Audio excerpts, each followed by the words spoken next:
நம்ம சேனலில் பயோகிராஃபிலாம் பார்க்குறோம். அந்த வகையில் இன்றைக்கி யாருடைய பயோகிராஃபி டெல்லாம் போச்சு கெஸ் பண்ணியிருப்பீங்க. ஆமாங்க, சிங்கர் கல்பனா அவர்களை பற்றி தான் எல்லோரும் இந்த வீடியோவில் பார்க்க போகிறோம்.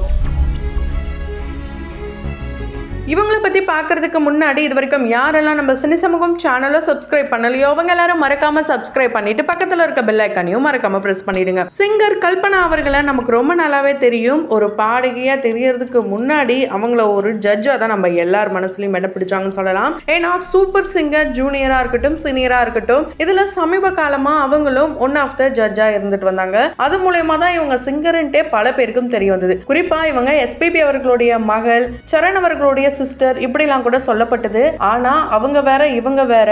இசை மூலமா வேணா அப்பா மகள் அப்படின்னு வேணா சொல்லலாங்க. ஏன்னா அந்த அளவுக்கு இவங்களுடைய அப்பா இறந்தப்ப கூட அழாதவங்க எஸ்பிபி அவர்களுடைய மரணத்திலிருந்து மீட்க முடியாத துயரத்துல தான் இருந்திருக்காங்க. சில மாதங்கள் இவங்க ரொம்பவே மென்டலி எஃபெக்டாவும் ஆயிருக்காங்க, டிப்ரெஷனுக்குள்ளேயும் இருந்திருக்காங்களாம். அதுக்கு காரணம் எஸ்பிபி அவர்கள் இவரை சின்ன வயசுல இருந்தே மீட் பண்ணியிருக்காரு. எந்த அளவுக்கு இவங்க டவுனா இருந்தாலும் எஸ்பிபி அவர்கள் கூட இருந்தாங்களா இல்ல பேசினாங்களா பாடினாங்களும் சரி அந்த அளவுக்கு எந்துவாயிடுவாங்களாம். அது மட்டும் இல்லாம எஸ்பிபி அவர்கள் இவங்களை எப்பவுமே உச்சம் தலைமுடியில தான் முத்தமே கொடுப்பாராம். அந்த அளவுக்கு ஒரு நல்ல பாண்டிங் அப்பா மகளா தான் வளம் வந்துட்டு இருக்காங்க. இப்ப வரைக்கும் இவங்க எந்த இன்டர்வியூல பேசினாலுமே எனக்கு எஸ்பிபி அப்பா இல்லைன்ட்டு நினைச்சு பார்க்கவே முடியல, அவர் தான் அப்படின்லாம் சொல்லியிருப்பாங்க. ஸோ எஸ்பிபி அவர்களை பத்தி இவங்க நிறைய பேசியிருக்காங்க. அதே நேரம் இவங்க அப்பாவை பத்தியும் நம்ம தெரிஞ்சுக்க வேண்டியது இருக்குங்க. ஏன்னா இவங்களுடைய அப்பா வேற யாருமே கிடையாதுங்க, டிஎஸ் ராகவேந்திரன் அவர்கள் தான் இவங்களுடைய அப்பா. இவர் ஒரு நடிகரா நமக்கு தெரியும். அவர் இல்லாத படங்களே ஆரம்ப காலகட்டத்தில் இல்லை அப்படின்னு தான் சொல்ல முடியும். அதையும் தாண்டி இவர் ஒரு சிங்கர் அண்ட் மியூசிக் கம்போசராகவும் இருந்திருக்காரு.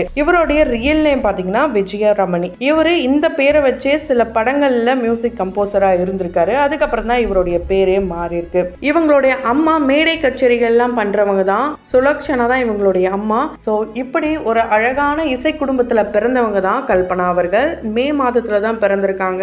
இவங்களுக்கு இப்ப வயசு பாத்தீங்கன்னா 44 ஆகுது.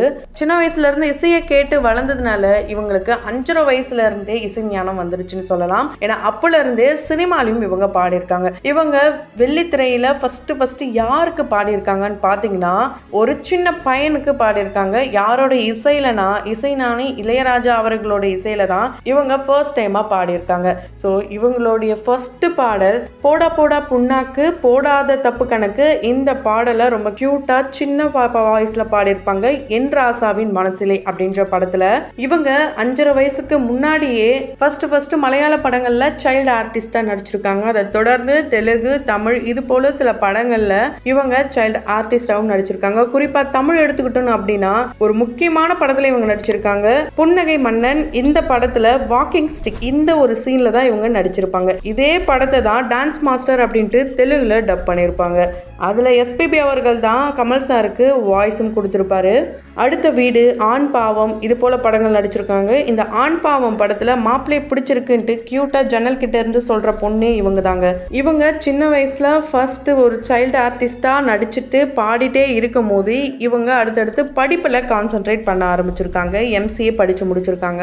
இவங்க பிலாசபி படிக்கணும்னு என்ட்ரன்ஸ் எக்ஸாமுக்காக 1 வருஷம் படிச்சிருக்காங்க. அந்த சமயத்துல தான் இவங்களுக்கு வாய்ப்பு வருது. இவங்களுடைய செகண்ட் இன்னிங்ஸ் பாத்தீங்கன்னா மணி சர்மா, அதாவது தெலுங்கு மியூசிக் டைரக்டர் கிட்ட தான் இவங்க ஒர்க் பண்றாங்க. கிட்டத்தட்ட 2005 மட்டும் 300க்கும் மேற்பட்ட பாடல்கள் தெலுங்குல மட்டுமே பாடினதாக சொல்லப்படுது.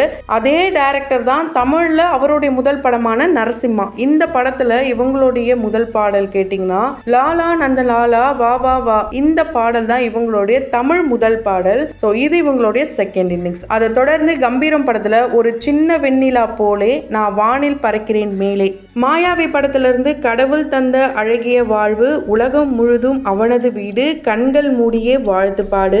அதே படத்துல எந்துவான பாடல் காத்தாடி போல ஏண்டி என்ன சுத்துற, ஜூம் மந்திரகாளி போட்டு என்ன சுத்த வைக்கிற, திருவிளையாடல் ஆரம்பம் படத்துல இருந்து மதுரை ஜில்லா மச்சந்தாண்டி, என் ஜாதகத்தில் குரு உச்சந்தாண்டி. 6 படத்துல நெஞ்சம் எனும் ஊரினிலே, காதல் எனும் தெருவினிலே, பிரியமான தோழி இந்த படத்தில் பார்த்தீங்கன்னா ஒரு அட்டகாசமான பாடல் இவங்களுடைய வாய்ஸில் வந்திருக்குன்னே சொல்லலாம். பெண்ணே நீயும் பெண்ணா, பெண்ணாகிய ஓவியம், மான் கராத்தே படத்துக்காக பாவி பயலே நீ உயிர் மூச்சில கடப்போடுற ஓயாம, ரஜினி முருகன் படத்துல இருந்து ராசாத்தி ராசாத்தி போகாத சூடியத்தி, பாராட்டி சீராட்டி போவே நீ ஏமாத்தி, மைனா படத்துல ஏ ஜிங்கு ஜிங்கு ஜிமிக்கி போட்டு ஜிலு ஜிலுக்கு ரவிக்க போட்டு எங்க வேணா பொண்ணு போவா சும்மா விலகுங்க.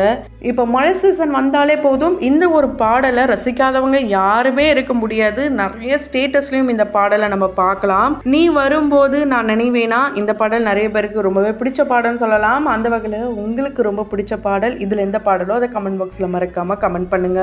மாமன்னன் படத்துல பாத்தீங்கன்னா ரொம்பவே எமோஷனல் சாங் இவங்களுடைய வாய்ஸ்ல ரொம்ப அழகாவே பாடியிருப்பாங்க. அதை கேட்கும் போது மனசுக்குள்ள ஏதோ பண்ற வகையில தான் இருக்கும். அது எந்த பாடல்னு கேட்டீங்கன்னா பிச்சி பூ காடா மலக்காடா, இந்த பாடல் இவங்க தான் பாடினாங்கன்றது இவங்களுடைய வீடியோ வந்ததுக்கு அப்புறம் தான் நிறைய பேருக்கும் தெரிஞ்சிருக்கும். இப்படி நிறைய ஹிட் சாங்க இவங்களுடைய பாடல் பத்தி சொல்லணும்னா பேசிக்கிட்டே போகலாம், அந்த அளவுக்கு ஹிட் சாங் கொடுத்துருக்காங்க. இது வரைக்கும் 3000க்கும் மேற்பட்ட ஸ்டேட் ஷோ இவங்க பண்ணியிருக்காங்க. அதுவும் இந்தியாவில் மட்டும் இல்லைங்க, அவங்க USA, UK இது போல பல வெளிநாடுகள்லையும் போயிட்டு கான்சர்ட் பண்ணியிருக்காங்க. ஆனால் என்ன ஒரு வருத்தம்னா இவங்க தான் இந்த பாடலை பாடினாங்கன்ட்டு இவங்களுடைய பேர் மட்டும்தான் வருமே தாண்டி இவங்களுடைய முகம் நிறைய பேருக்கு தெரிய வாய்ப்பே இல்லை. ஸோ அது மிகப்பெரிய ஒரு சோகம் அப்படின்னு தான் சொல்ல முடியும். இந்த நேரத்தில் தான் ஐடியா ஸ்டார் சிங்கர் சீசன் 5ல இவங்க கலந்துக்கிறாங்க, ஒரு கண்டஸ்டண்டா போறாங்க. ஸோ அது எதுக்காகனா அங்க தொகை பரிசு தொகை மட்டுமே 1 கோடியில் வில்லா கொடுக்குறாங்களாம். அதனாலேயே இவங்க போய் பார்ட்டிசிபேட் பண்றாங்க. அதனால நிறைய பாசிட்டிவ் கமெண்ட்ஸ், நெகட்டிவ் கமெண்ட்ஸ் இது எல்லாத்தையுமே கடந்து தான் இவங்க அந்த டைட்டிலை வின் பண்றாங்க. ஸோ 25 வருஷமா இந்த இண்டஸ்ட்ரியில செமையான ஒரு பர்ஃபார்மன்ஸை கொடுத்தவங்க ஒரு கண்டஸ்டண்டா அந்த சீசனுக்குள்ள போகும்போது மிகப்பெரிய ஒரு அடின்னு தான் சொல்ல முடியும். 2010ல் இவங்களுக்கு ஒரு ஸ்கின் இஷ்யூவும் இருந்துதான். ஒரு டாக்டரை பார்க்க போறாங்க. அந்த டாக்டர் தான் இவங்களுடைய இப்போ வரைக்கும் பெஸ்ட் ஃப்ரெண்டாகவும் இருந்திருக்காங்க. அந்த நேரத்தில் 99 கிலோ இருந்தவங்க அதுக்கப்புறம் வெயிட் லாஸ்லாம் பண்ணி 62 கிலோவா ஆனாங்க.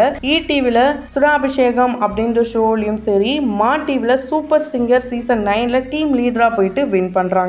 இவங்களுடைய வாழ்க்கையே புரட்டி போட்ட விஷயம்னா 2004ல் டெஃப் அண்ட் டம் இந்த ஒரு ஸ்கூலுக்கு இவங்க ஒரு டீச்சரா போறாங்க. இவங்க பிஎட்காக கரஸ்பாண்டிங்ல படிக்கிறாங்க. அங்க போனதுக்கு அப்புறம் தான் நம்ம லைஃப்ல நடந்ததுலாம் ஒண்ணுமே கிடையாது, இவங்கெல்லாம் ஒண்ணுமே இல்லாம இந்த அளவுக்கு முயற்சிகள் பண்றாங்க, நம்ம ஏன் எல்லாம் இருந்து இதுக்காக போயிட்டு சாகணும் அப்படின்ற முடிவை வந்து மாத்தினதே இந்த ஒரு ஸ்கூல் தானாங்க. அதே மாதிரி இவங்க கிறிஸ்டியனா மாறின கதையும் இருக்கு. இவங்களுடைய ட்ரீம்ல ஜீசஸ் வந்திருக்காரு. அதை இவங்களுடைய ஸ்டாஃப் கிட்ட போய் சொல்லியிருக்காங்க. அப்போ ஜீசஸ் வந்து உங்ககிட்ட பேசணும்னு நினைக்கிறாரு, அதை நீங்க தெளிவா கவனிங்க, பயப்படாதீங்க அப்படின்ட்டு அங்கிருந்த ஸ்டாஃப்னு சொல்லி ஒரு புக்கும் கொடுக்குறாரு. அதுதான் அந்த பைபிள். அதுக்கப்புறம் தான் இவங்க மதமும் மாறுறாங்க. ஸோ அதுவும் சில கான்ட்ரவர்சிகளை உண்டாக்குச்சு. ஏன்னா அவங்களுக்கு ஏற்பட்ட அனுபவத்தை தான் அவங்க சொல்லியிருக்காங்க.